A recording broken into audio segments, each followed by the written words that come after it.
The cursor blinked in a steady, rhythmic pulse against the black void of the monitor. Rohan stared at the screen, his jaw tight. He was the architect of everything here, and the silence of the office felt like a challenge.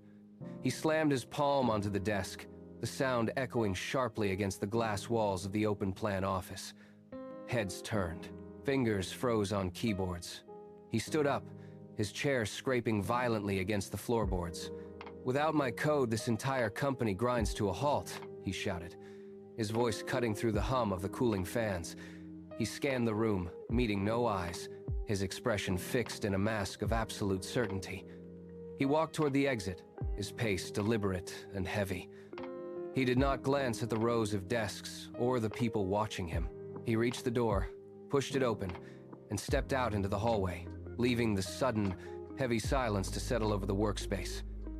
The air in the room remained thick with the weight of his declaration, a clear line drawn between him and the rest of the team. Aditi waited for the office to settle before she stepped toward his desk. She needed to understand the new encryption protocol to keep the project moving, but Rohan was already packing. She asked him to walk her through the logic, her voice steady despite the tension lingering in the air. Rohan stopped mid-motion. He did not look up. He clicked his mouse twice, closing every window on his screen, and pulled his laptop toward him with a sharp, final snap. He looked at her then, his expression devoid of professional courtesy. "Why should I help you reach my level?" he muttered, the words landing flat and cold. He turned his back on her, his fingers flying across the keys to trigger a series of local commands. He accessed a hidden directory, moving the core passwords into a personal, offline vault that existed nowhere on the central server. He watched the progress bar hit 100%, then shoved the device into his bag. He walked away without another word, leaving Aditi standing alone in the aisle. He had built his own island, and he intended to keep it that way. Aditi watched the office door swing shut. The heavy silence was no longer a weight, but a workspace. She turned back to her monitor, the glow reflecting in her eyes. She did not follow him. She did not complain. Instead, she pulled a notebook from her bag and opened a fresh, empty document on her screen. She began to deconstruct the server architecture from the ground up. Every click of her mouse was precise, rhythmic, and deliberate. While the rest of the team took their lunch breaks, Aditi stayed at her desk. She bypassed the broken links and traced the data flow manually, following the ghost of the architecture he had tried to hoard. She mapped the primary routes, noting every dependency and hardware connection. Her fingers moved across the keyboard in a steady, relentless cadence. She was not just recording data, she was building an insurance policy against his arrogance. She squinted at the complex logic, then typed out a new explanation for the kernel. The clock on the wall ticked forward, but she did not look up. She had hours of work ahead, and for the first time the system felt like something she could hold in her own hands. Aditi leaned closer to her screen, her eyes tracing the complex web of virtual nodes. She isolated the primary recovery paths, the ones Rohan had assumed were invisible to anyone else. She highlighted the kernel subroutines, dragging each one into a new, organized directory. Her work was methodical. She verified every pathway, ensuring that even if the main server locked, these secondary nodes would remain responsive. She created a dedicated cloud repository, setting the permissions to share access with the entire engineering team. She labeled each folder with clear descriptive tags, stripping away the unnecessary complexity that Rohan favored. The progress bar for the final upload crawled across the screen, a thin blue line marking the completion of her safety net. She entered the final credentials and hit enter. The transfer was complete. She sat back, letting out a long, slow breath as the shared drive confirmed the files were secure and accessible. She closed the terminal, locked the directory, and minimized the window. The office remained quiet around her, but the foundation of the company's stability had shifted from one man's ego to a shared, resilient resource. The silence of the office shattered. A high-pitched, rhythmic scream erupted from the server room, vibrating through the floorboards. Every head in the room snapped toward the central monitor.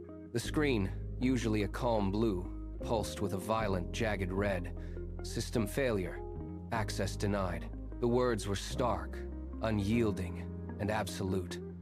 The manager sprinted to the terminal, his fingers flying across the keys in a desperate attempt to bypass the lockout. Nothing happened.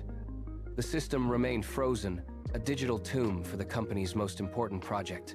The deadline for the Fortune 500 client was only 12 hours away. The manager pulled his phone out, his hands shaking as he dialed Rohan. 1 ring, 2 rings, 3. The line cut to voicemail. The manager slammed the phone onto the desk. Rohan was thousands of feet in the air, disconnected from the grid, leaving the rest of the team stranded. Panic rippled through the office like a shockwave. People hovered near their cubicles, whispering, their eyes fixed on the red glare of the server screen. The manager paced the floor, his face drained of color, staring at the clock as the seconds ticked toward a total collapse. The manager stood frozen, staring at the terminal. He turned to the room, his voice barely a whisper against the constant hum of the alarm. "We have nothing. The client presentation is gone." The words hit the staff like a physical blow. Chairs scraped back as people began to stand, their movements heavy with the realization of inevitable failure. One engineer shut down his workstation.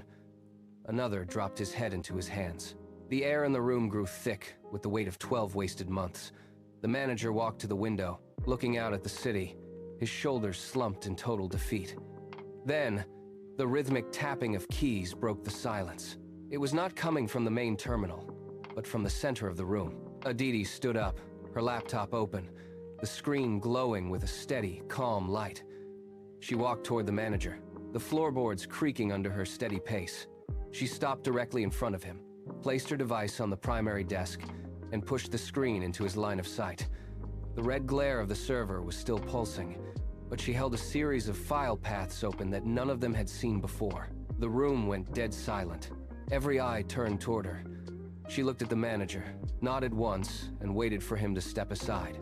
Aditi sat in the chair, her presence grounding the frantic energy of the room. She did not hesitate. Her fingers moved across the keys with a rhythmic precision that contrasted sharply with the chaotic environment. She bypassed the corrupted login portal, typing in the complex secondary recovery sequence she had spent months perfecting. The screen flickered, a warning prompt demanding administrative verification appearing in bold yellow text. The room held its breath. She entered the final command string. For 3 agonizing seconds, the terminal did nothing. The cursor blinked, a steady heartbeat against the dark void of the system failure. Then, the red error message vanished. A thin, white progress bar appeared at the base of the screen. It moved, slowly at first, then gained momentum as the recovery script pulled the architecture from the cloud cache. Aditi watched the percentage climb, her jaw set, her eyes tracking every byte of data as it flowed back into the server. Behind her, the team crowded in, leaning over one another to see the screen. No one spoke. The sound of rapid, light keystrokes filled the space, a mechanical counterpoint to the ticking clock on the wall. The recovery was underway, and for the first time that day, the system began to breathe again. The final segment of the data packet snapped into place at 4 a.m.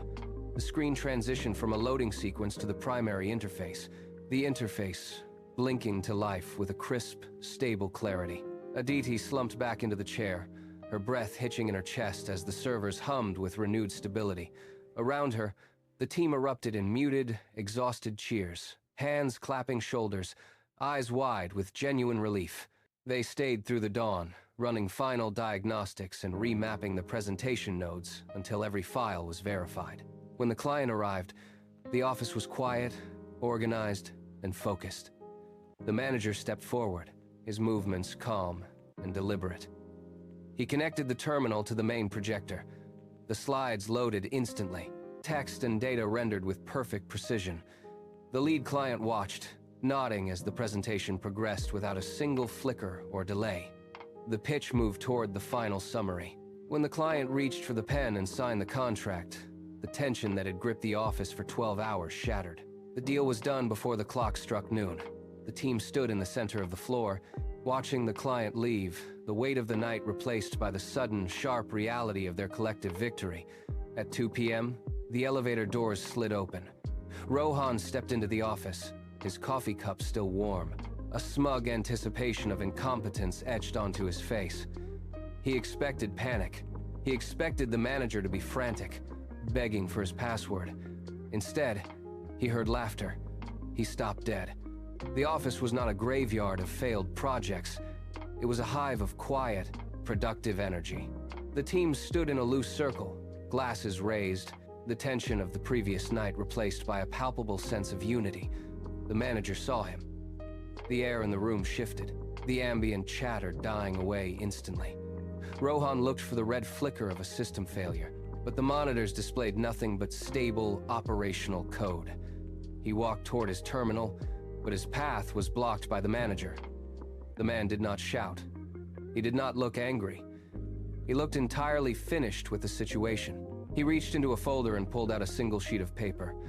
He held it out, his hand steady. Rohan took it, his eyes scanning the formal language of termination. The manager leaned in, his voice low but cutting through the silence of the office. Talent is valuable, but teamwork is priceless.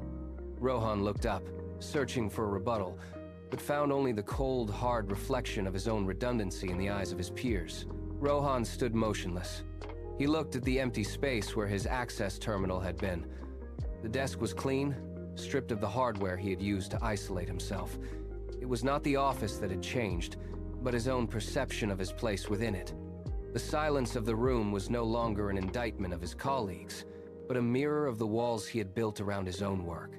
He had spent years hoarding knowledge to ensure his own necessity, yet the system had thrived in his absence. He shifted his gaze across the room to Aditi. She was working, her fingers moving rhythmically across the keys. Rohan took a breath, the air feeling thinner than usual. He walked toward her desk, the floorboards creaking under his weight. He did not look for a way to reclaim his position. He reached into his bag, pulled out the worn leather notebook containing his private encryption keys, and laid it flat on her workspace. Aditi stopped typing and looked up. Rohan did not wait for an invitation. He pulled up a chair, opened the notebook to the first page, and pointed to the core architecture. The protocol, he began, his voice steady for the first time that day, starts with a handshake sequence here, he began to explain.